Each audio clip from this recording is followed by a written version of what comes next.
como igual lo han sido las historiografías en América Latina.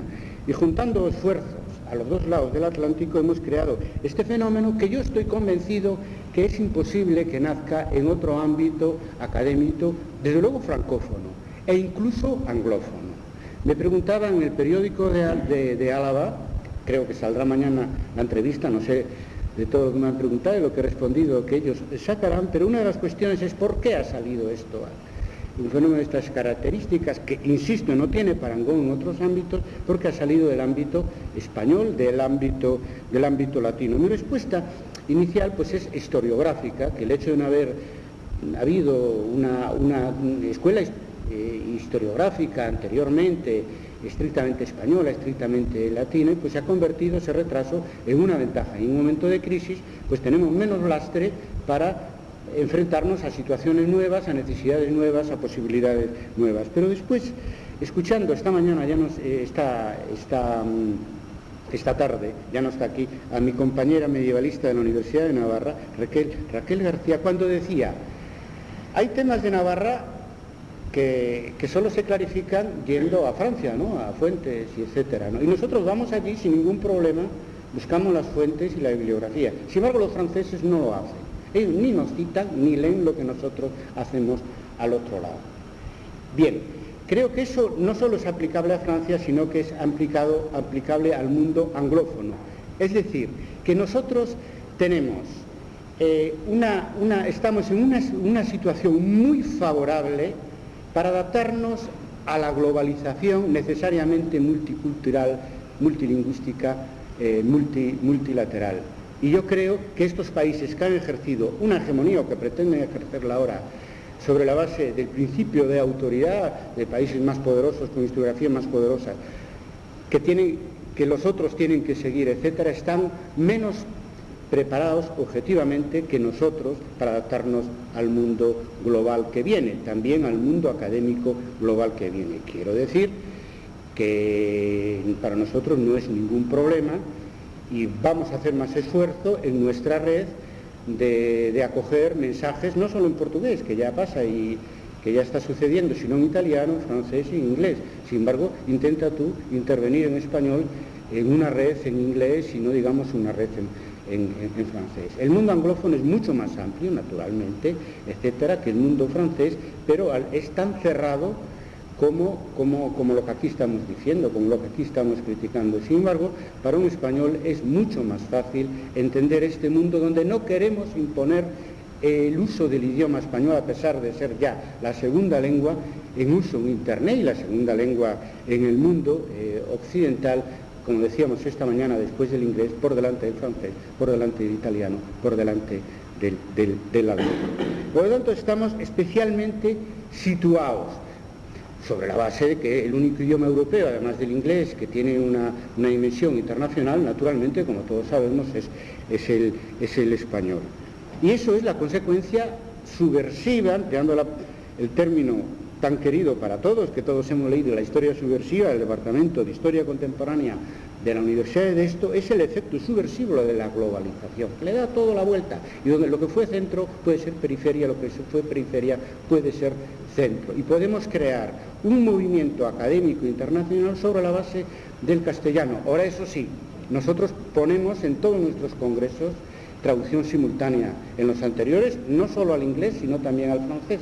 En este vamos a tener restricciones económicas, pero al menos inglés-español, español-inglés va a funcionar en nuestro congreso, cosa que, por eso decía que no están preparados para el mundo global que viene, no nos lo vamos a encontrar fácilmente en un congreso hecho desde ámbitos anglófonos y no digamos en un congreso hecho desde ámbitos francófonos. Por lo tanto, creo que estamos ante un fenómeno único que no todo el mundo entiende y que crea la primera tendencia historiográfica del siglo XXI de entidad suficiente para considerar una tendencia mundial y de origen latino y de proyección mundial. Decir que historia-debate, yo empleo la metáfora de los dos círculos para entender qué es. Por un lado, una red muy amplia y por otro lado, un grupo con ideas más decididas, más claras, que aquí se ha reflejado bastante bien y que en general se reflejan todas las presentaciones, que somos los firmantes del manifiesto que hemos sacado a la luz en septiembre del año 2001, ¿no? En este momento 296 de 27 países. En el círculo más amplio domina el debate, ¿no? Y en el círculo más reducido, los que ya funcionamos como desde una posición historiográfica común, pues el consenso, aunque las dos cosas yo diría que están mezcladas. También, obviamente, los que coincidimos en un mínimo común denominador historiográfico, etcétera, pues debatimos entre nosotros y cada uno de nosotros debate consigo mismo, y desde luego todos los que aguantan en nuestras listas de correo electrónico o visitando frecuentemente la web, como digo yo, más de un mes, es que tiene afinidad con los otros visitantes de la web o tiene un determinado tipo de afinidades con todos los que reciben nuestros correos de nuestras listas electrónicas. Para empezar, de una gran tolerancia, porque no todo el mundo está dispuesto a soportar opiniones tan diversas como se manifiestan en nuestros debates, y seguir teniendo interés, y eso ya no es poco, naturalmente, como denominador común.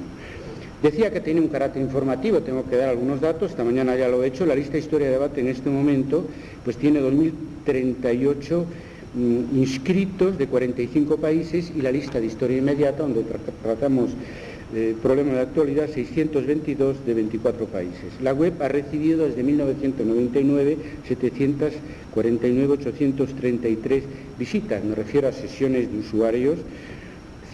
Hemos pasado en los últimos meses, todavía no hemos analizado la razón, aceleradamente de 30 a 35.000 visitas al mes a 55.000 visitas al mes. 1.800 diarios, y este crecimiento exponencial, creo que no encuentra techo, entre otras cosas porque la incorporación de profesores a Internet cada vez es mayor. Una, porque estás conectado a Internet, y dos, que esto es muy importante, porque estás conectado en casa, no solo en la facultad, lo cual permite un contacto más diario. Hacia mientras trabajas, cuando te cansas de consultar documentos o de escribir, pues atiendes al último mensaje que te ha llegado de tipo informativo o de tipo polémico. Creo que nosotros obviamente somos parte de esa franja dinámica de la comunidad internacional de historiadores de la que hablaba esta mañana como resultado del análisis de la encuesta. Recordar que, como dijimos a la mañana, los que cubrieron la encuesta no podían estar en esta red digital académica porque no existía, es anterior, lo cual quiere decir que muchos de ellos ahora estarán incorporados, otros a lo mejor no, lo cual quiere decir que hay una base objetiva, un espacio en el que nos estamos moviendo, que nos estamos desarrollando, mucho más amplio incluso de los que estamos activos, más o menos activos o más o menos pasivos en la lista, visitando la web o asistiendo a los congresos. Bueno, ya me refería al papel de la coordinación, que creo que es el menor, o al papel de la vertebración desde Santiago de Compostela a través de un equipo mínimo que al mismo tiempo, por lo mínimo de la infraestructura con la que coordinamos eso, solo es posible gracias a Internet, pues es casi portátil, es tener un ordenador para conectarte a la red, porque naturalmente el resto, pues lo que hacemos es utilizar un servidor institucional y las instalaciones que desde cualquier universidad, por otro lado, existe. Por lo tanto, lo importante es poner los focos sobre ese espacio historiográfico que está ahí y que busca en una misma dirección. Y ahí es donde nos hemos movido. Nosotros hemos creado el espacio, pero el espacio académico nos ha creado a nosotros. Bueno, ya se ha dicho, y los colegas en eso han sido, en fin, bastante precisos sobre las fases que ha seguido Historia de Debate. El primer congreso en 1993. Lo que teníamos en común en ese momento era el interés por la metodología, la historiografía, la teoría de la historia. Las actas del primer y segundo congreso suman ya entre ambas 9 tomos. Sabéis que han sido muy usadas y siguen siendo utilizadas como memorias, como proyectos docentes en oposiciones, sobre todo a profesores titulares, como reflejo de que se está al día en esta temática. Y yo sé que se usan también en otros países, no solo en España.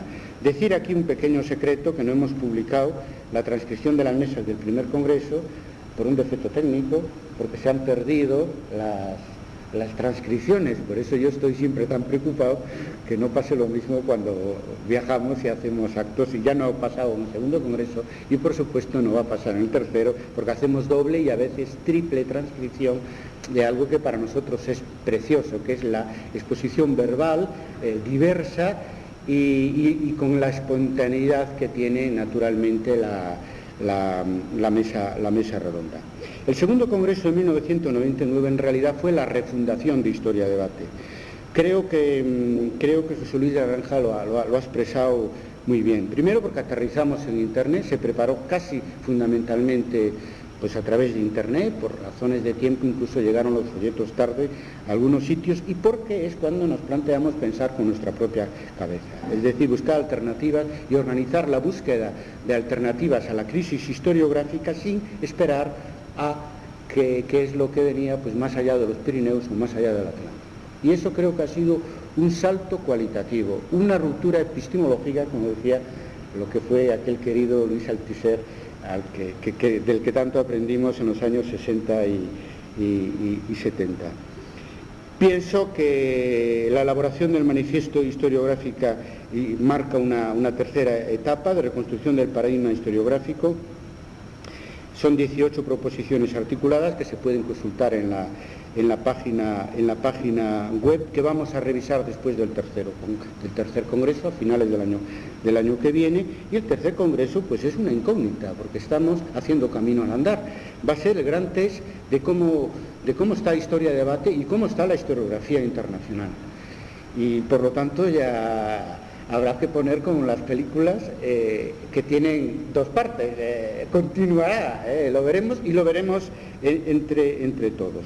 Hay un precedente del manifiesto que fue un trabajo mío del año 1994, La historia que viene, que es producto de la insatisfacción del primer congreso, de ver que realmente existían inquietudes. Veníamos de una tradición, allí efectivamente estuvo representada lo que en ese momento quedaba pues de anales, de Pasan-Presen, y hubo pues personalidades importantes, pero la insatisfacción es la heterogeneidad, la falta de respuestas, ¿verdad?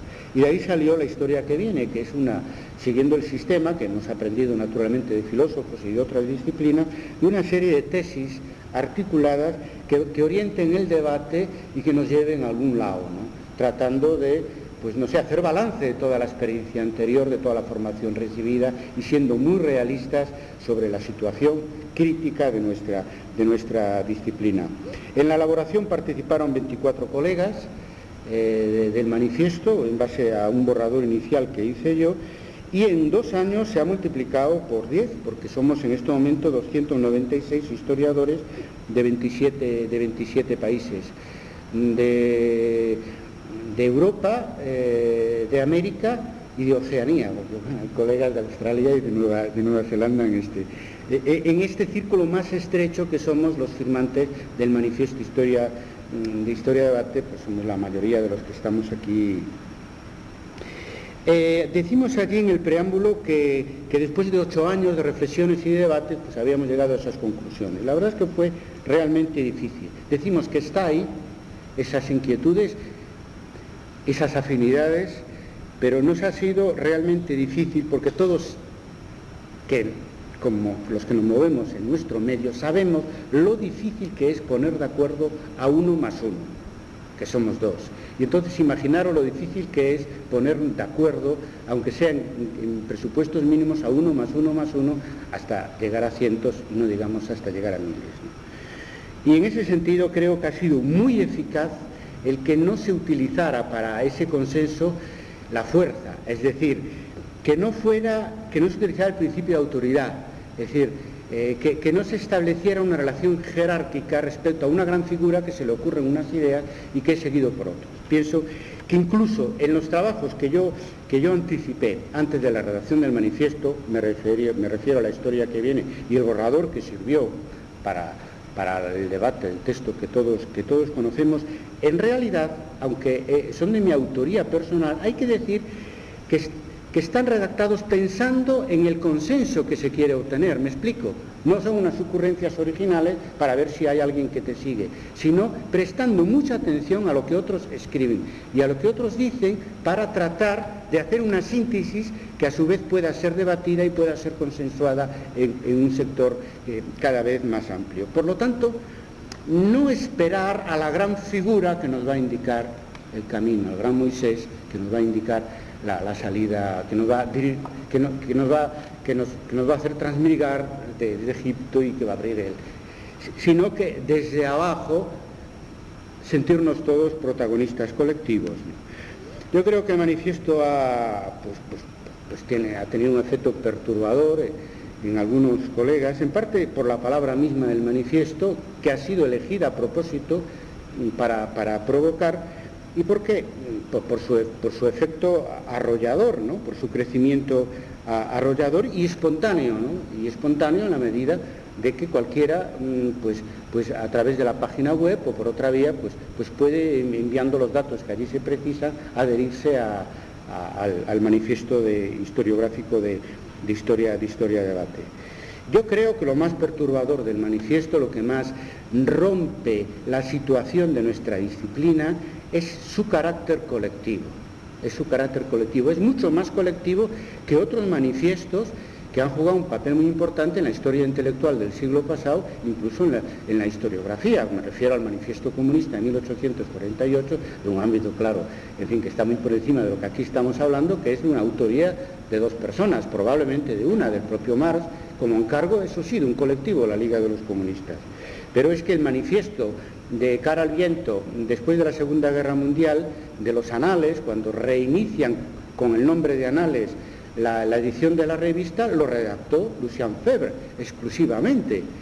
Por eso que creo que lo nuevo de este proceso de acuerdos y de búsqueda de una manera nueva, adaptada al siglo XXI, de entender la escritura de la historia y el oficio historiador, es su carácter colectivo. Es decir, que en el medio está el mensaje. Claro, algunos, con todo este movimiento que estamos armando, pues de pronto, lo decía aquí César, pues nos llegan una noticia, siempre comentarios de pasillos, de que algunos se alborotan un poco, porque ven que esto, pues ¿dónde ha salido? Que de pronto crece mucho y crea alguna preocupación, que yo quería contribuir, y esto se va a hacer público, a neutralizar diciendo lo siguiente, que en Historia de Debate nos alimentamos del debate. Entonces cualquier resistencia para nosotros es refuerzo, porque ya nos gustaría,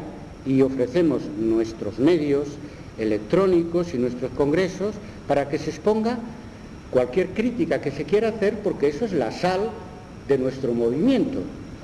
Es decir, cualquiera puede criticar lo que es el manifiesto, y de hecho los mensajes, algunos críticos, otros de apoyo al manifiesto, van por el número 100 y pico y se difunden a toda nuestra red, y por supuesto a Carlos Barros y a cualquiera de nosotros de los que estamos aquí. Por lo tanto, esa resistencia es absurda, es inútil, primero por el carácter irreversible, masivo y arrollador del movimiento historiográfico, que tiene una base objetiva, y segundo porque es que cualquier crítica que se quiera hacer, pues se puede hacer dentro de nuestra propia red. Eso es lo que nos distingue de las tendencias historiográficas del siglo pasado y del sectarismo, porque es que o eras de Anales o no, o eras materialista histórico o no, y nosotros es que nos alimentamos de los colegas con los cuales podemos discrepar, porque son partidarios del retorno de la vieja historia, porque son posmodernos radicales, o porque creen que hay que continuar haciendo la historia como en los años 60 y 70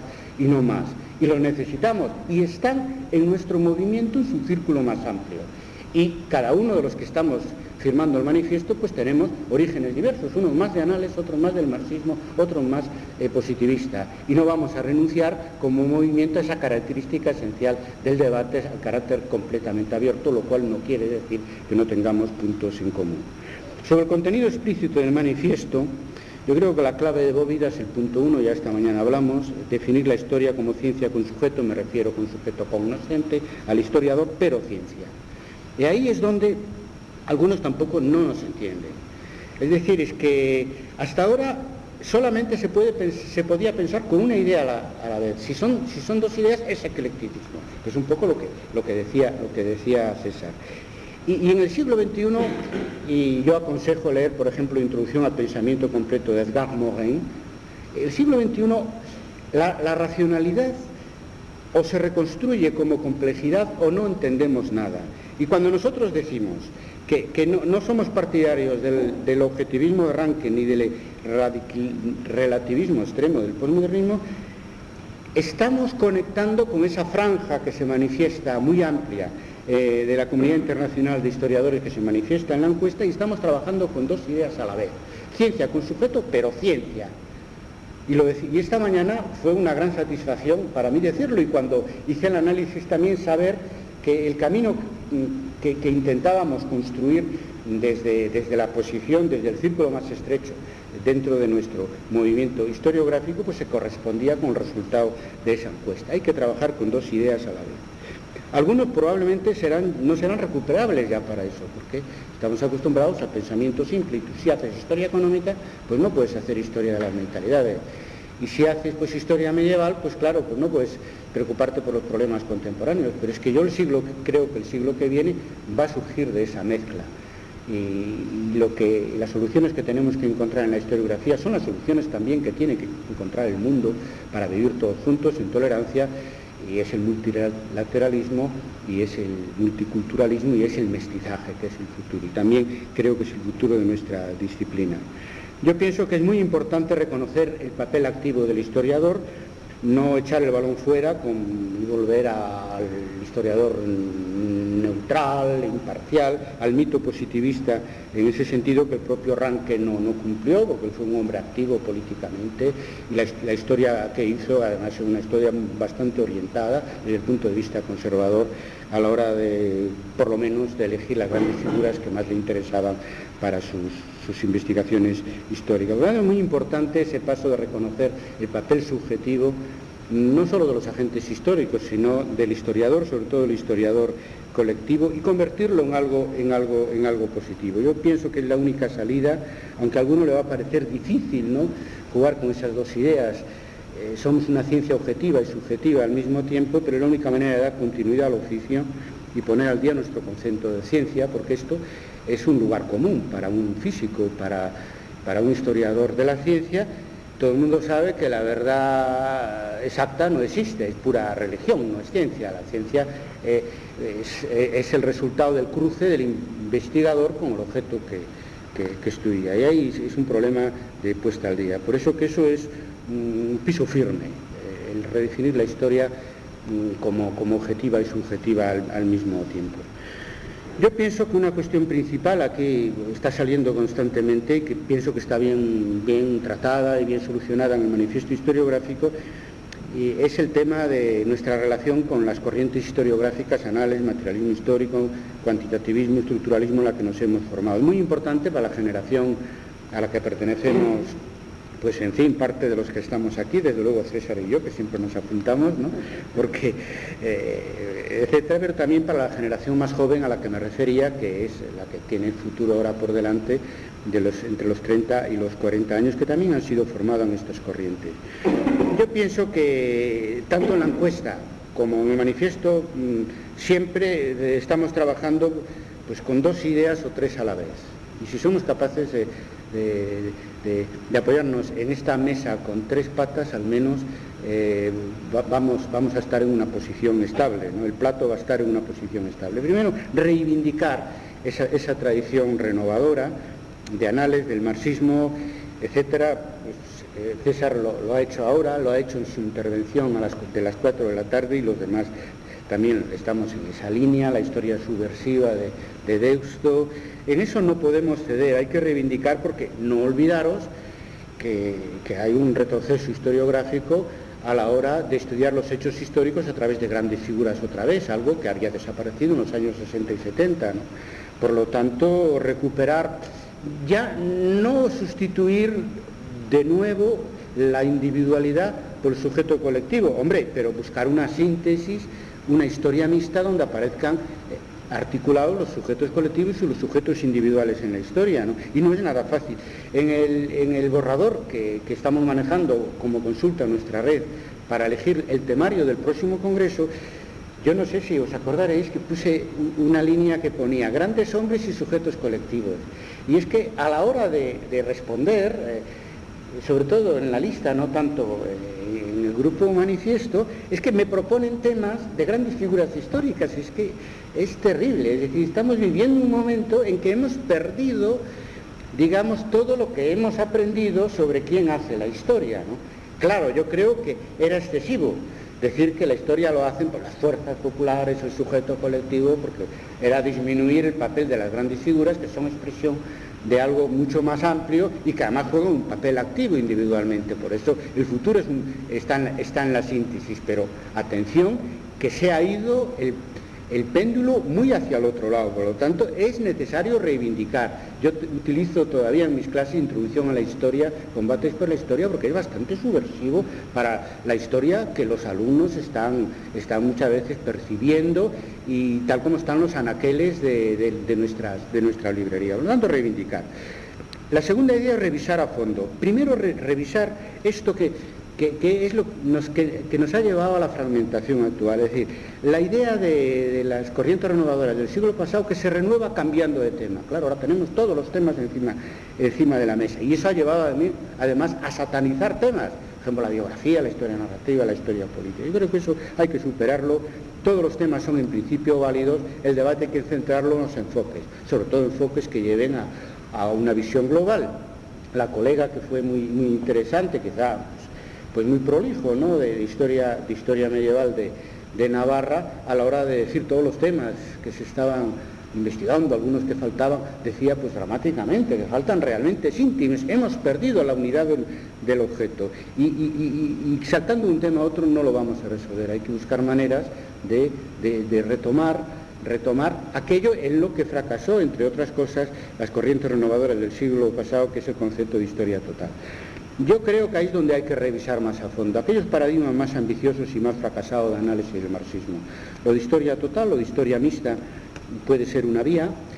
Ahora se le llama historia global a la historia mundial, ya sabéis. Eso va a ser una línea temática segura del próximo congreso. Se trata de una iniciativa de origen norteamericano, pero que puede ser muy interesante, aunque no nos resuelve muchos problemas, en el sentido de que transforma la historia universal de un concepto filosófico a un ámbito de investigación. Y seguimos con el problema de no perder o de reconstruir la unidad de nuestro objeto de investigación.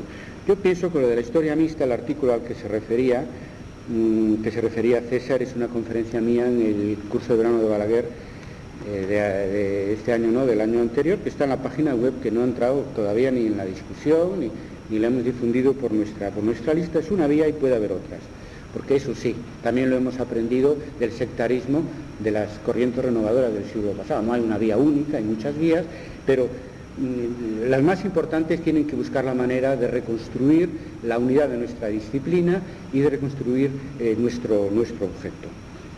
Yo pienso que el compromiso del historiador se ha perdido. En ese mismo curso de verano de Balaguer, Paulino Iradiel, un colega, se quejaba en su conferencia inaugural, que decía que el compromiso civil que nos llevó a esta profesión cuando éramos jóvenes ahora se ha perdido. Yo pienso que se está recuperando en la sociedad y que tenemos que recuperarlo en nuestra disciplina, pero ahí hay que ser también muy autocrítico.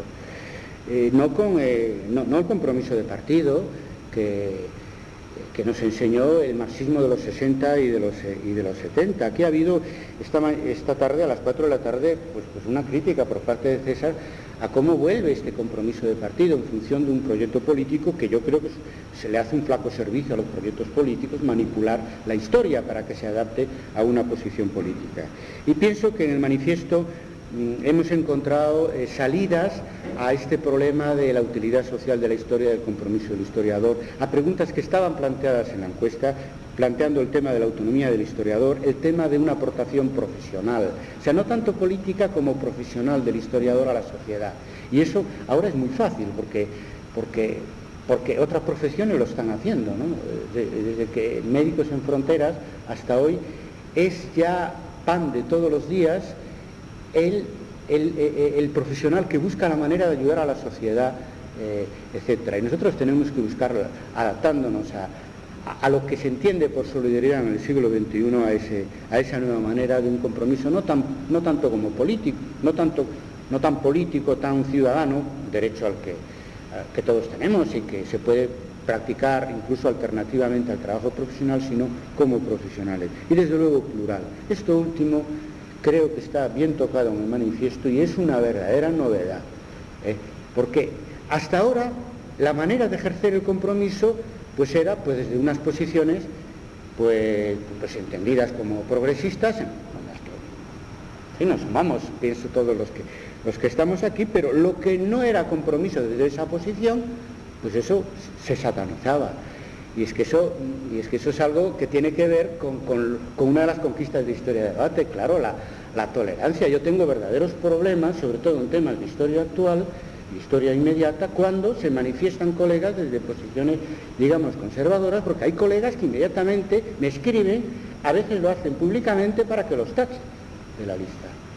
Para que, por ejemplo, Patricio Carvajal, que es un colega chileno, hablando del debate de Chile y antes del debate de Cuba, pues que no pueda intervenir porque es de la Universidad Marítima, creada por la Marina, y que si no sé qué, y que es un marino reciclado de historiador, y que al parecer alguien dijo pues que había pues, que simpatizante, por lo menos en los años 70, de Pinochet y todo eso. No podemos, es un colega que está plenamente identificado y tiene todo el derecho del mundo a expresarse, mucho más cuando él sabe obviamente que su opinión es muy minoritaria en nuestra red y en general, pienso, en el ámbito académico que nosotros movemos. Entonces hay que aceptar que el plurismo, que el compromiso es plural, debe ser plural, que además eso enriquece la disciplina porque crea vías de conexión con la sociedad muy diversa. Y otra cosa muy distinta, naturalmente, es que la mayoría de nosotros pensamos que tiene que estar vinculado a una idea de progreso, que tiene que estar al servicio de la mayoría de la sociedad. Pero las dos cosas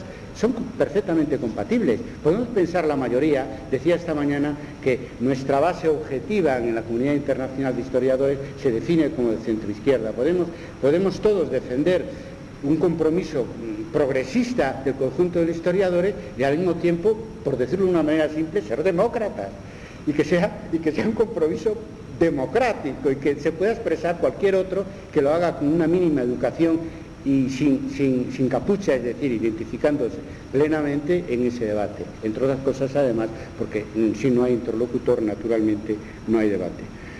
Por último, pienso que la revisión de toda la herencia de análisis del marxismo tiene que ver con otro paradigma muy ambicioso, que es de hacer una historia teórica.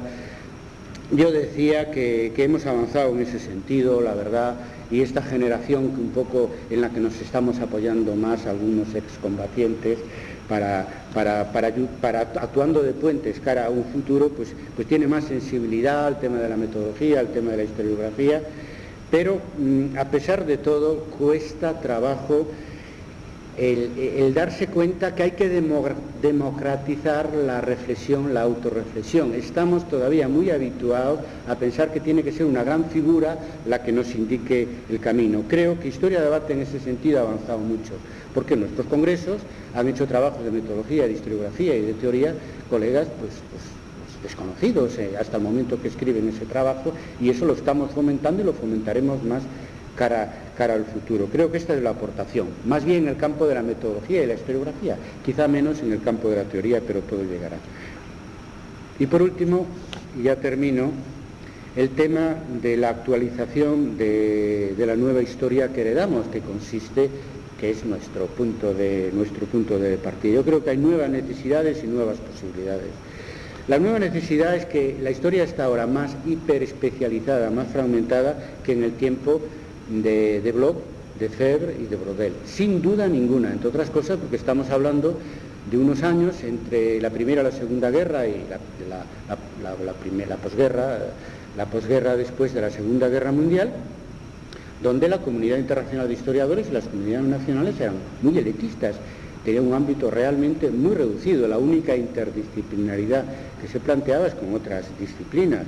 Hoy, producto de ese crecimiento y de los fracasos de los paradigmas renovadores que hemos heredado, pues vivimos esta situación, y esa es una defragmentación galopante, y eso es una necesidad que el nuevo paradigma que estamos construyendo tiene que responder y que no existía en los tiempos de Bloch y de Febvre.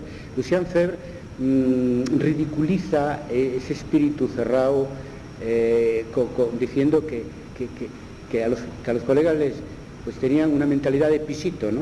Traducido así al castellano coloquial, pero claro, se refería porque no querían saber nada de otras disciplinas. Claro, él no se podía imaginar que cuando escribe eso, pues yo que sé, 50 o 60 años después, ese problema lo vamos a tener entre los propios historiadores. Y después lo que hay es unas posibilidades que no existían en el tiempo ni de Bloch, ni de Febvre, ni de Brodel, que es el trabajo en red, que nos permite estar trabajando cientos y miles en tiempo real, desde lugares, áreas y continentes muy distintos. Eso es el antídoto frente a la fragmentación, es naturalmente el trabajo en red. Por eso que yo creo que el nuevo paradigma es consenso, que vamos avanzando en ese consenso y es nueva frontera. Naturalmente, y algo se refería a César, estamos pertenecemos a una disciplina de una tradición mucho más empírica que las disciplinas vecinas, ¿no? En la crisis de las grandes corrientes que hemos heredado ha exacerbado ese retorno al archivo como certeza última frente a la crisis de otros paradigmas que hemos compartido, sobre todo en los años 60 y 70. Y por lo tanto, algunos no valoran suficientemente lo que hemos logrado. Es decir, no valoran el que coincidamos en una plataforma historiográfica que yo decía nos ha costado pues 8 o 10 años llegar a eso, ¿verdad? Claro, ¿qué falta ahora? Falta el salto a la investigación empírica. Nosotros tenemos previsto ya, antes del tercer congreso no lo vamos a hacer, crear grupos de investigación en red, que es una experiencia nueva, investigar temas comunes, colegas pues, de diversas universidades, de diversos países, y crear una revista para que no solo se pueda debatir y reflexionar en base a mensajes cortos por internet, sino además pues a través de una revista electrónica. Eso queda para después del Congreso, pero creo con toda sinceridad que lo difícil ya está hecho.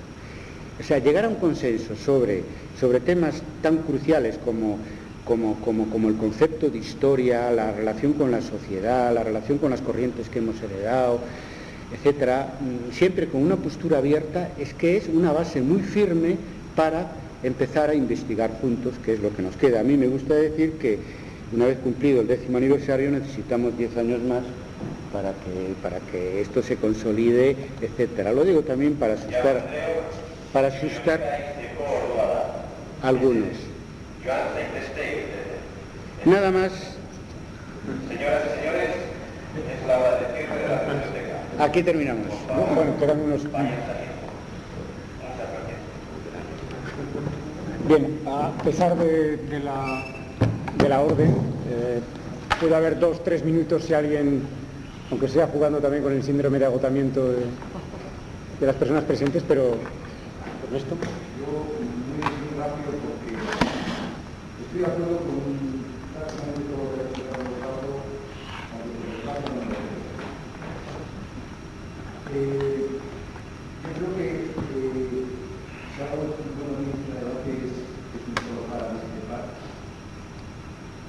Pero creo también que en relación con esta búsqueda de salida de saber dónde estamos todavía bastante lejos de identificar con esta realidad los problemas. Yo creo que un problema que tiene la historia hoy es deslindar el ser profesional de un oficio del ser ciudadano. Es decir, yo cuando contrato los servicios de compañía, a mí lo que me gusta fundamentalmente es que hagan esto mismo, lo mismo que el oficio médico. Si luego tiene un compromiso del tipo que sea, es algo que a mí me alegra, pero que en principio a mí para el servicio inicial ni me va ni me viene. Yo creo que el problema que tenemos ahora, o que tiene la historia, tiene que ver con la realización de nuestro oficio, con la falta de rigor, con la idea de que todo vale, de que es lo mismo hablar de los colores que hablar del trabajo, y con problemas de procedimiento y de método. Es decir, yo cada vez observo más que la argumentación y que la demostración y que la utilización rigurosa de las pruebas cada vez importan menos. Yo creo que ese es un problema que hay que solucionar. Es un problema que hay que enfrentarse. Es difícil que nosotros tengamos alguna función social o alguna utilidad social, que seamos subversivos, si no somos críticos con el trabajo que hacemos. Es imposible. Y son dos caminos completamente imbricados, pero que creo que plantean problemas radicalmente distintos. Sí, bueno, es que estamos otra vez en lo mismo. Yo estoy de acuerdo con las dos cosas que tú separas. Es decir, yo creo que la relación que tenemos que establecer con la sociedad tiene que basarse en el rigor. Es decir, no en ser correa de transmisión o obsesionarse con prestar un servicio de la forma que sea, sino que la forma que nosotros tenemos de comprometernos es desde el rigor, aunque sea a veces entrando en contradicción con la posición política que podemos tener como ciudadano. Obviamente todo lo que tenga que ver con rigor, eso forma parte de un paradigma compartido de los orígenes de nuestra disciplina a lo que no vamos a renunciar. Es decir, eso está claro. Siempre y cuando trabajemos con las dos ideas a la vez, porque si no lo hacemos y no nos planteamos la relación con la sociedad, pues se pierde la imagen de la utilidad social de nuestra disciplina y el peligro que puede correr nuestra disciplina, sobre todo en este momento, donde la posición que tú dices yo la escucho en otros sitios, se vuelve a la certeza, el trabajo de historiador es el archivo, es el documento. El problema es que podemos perder, que no es tu posición, pero otros sí la tienen, pues entonces lo que podemos perder es relación con una sociedad, de manera que agravemos la imagen de una disciplina que no tiene salidas, y si no hay salidas profesionales no hay oficio. Es decir, yo a veces escucho eso de la crisis de la historia es una crisis de historiadores, pero no es la crisis de la historia. ¿Cómo? Si nosotros no somos capaces de poner en el centro de la preocupación de la sociedad, tanto civil como de la sociedad política, lo que es la historia, nosotros acabaremos pues siendo unos eruditos muy rigurosos desconectados de la sociedad. Afortunadamente no es así. Se establecen múltiples relaciones con la sociedad en todos los sitios y eso es una muestra de dinamismo de nuestra disciplina, que si eso se hace compatible con el rigor que hemos heredado y en el cual ninguno de nosotros naturalmente pone en duda, pues es una de las soluciones cara al futuro. Pero yo te digo la verdad, que la imagen que tenga la historia depende de la relación que establezcamos con la sociedad. Por eso pensábamos, defendemos que esa relación plural, etcétera, que en todo caso es aceptar la realidad también, valga la expresión, porque es muy aplicable a este caso, por ser Ranke quien lo planteó el tema, la historia es conocer el pasado tal como fue, es aceptar la realidad tal como es. Es decir, desde el punto de vista epistemológico, el historiador no puede hacer abstracción de sus valores, de la formación recibida, de las presiones que recibe del entorno a la hora de hacer historia. Nosotros lo único que decimos, y no es nada nuevo, porque tampoco está por ahí, etcétera, es transformar en positivo eso, sobre la base naturalmente del respeto al oficio y del respeto al rigor. Si estamos de acuerdo, si tú no piensas que debemos volver a los cuarteles de invierno del archivo del documento, etcétera, y reducirnos a eso, que veo que no, en lo demás, claro, naturalmente estamos de acuerdo. ¿Cómo nos podemos presentar a la sociedad si no con la verdad que nosotros conocemos, aunque sea incómoda? Por eso hablaba de un compromiso que puede entrar en contradicción con cualquier opción política, o puede entrar en contradicción incluso con la propia opción política que uno mantiene como ciudadano. A mí me parece irreal separar nuestro papel como ciudadano, nuestra función como ciudadano, nuestra función como historiador en general, porque la universidad no lo hace. Es decir, la universidad en su funcionamiento pues sabe perfectamente, tenemos más duda los historiadores que otros colegas, sabe perfectamente que nos movemos en un mundo y que toda ciencia humana y toda ciencia social de alguna manera tiene que responder a una utilidad social. Bueno, no sé, yo pienso que si no estás por la idea de volver a Ranke un poco y reducirnos a eso, yo creo que con lo demás estamos de acuerdo, ¿no? Y, bueno, eso ya es una cuestión de... Yo creo que ahora ya sí que sería prudente, digamos, dar por terminada la sesión, agradecer a todo el mundo su asistencia y simplemente invitar a todo el mundo que no esté todavía integrado a integrarse en Historia Debate y, si es posible, vernos el próximo verano en el tercer congreso. Sin más, muchísimas gracias. Eskerrik asko eta hurrengo arte.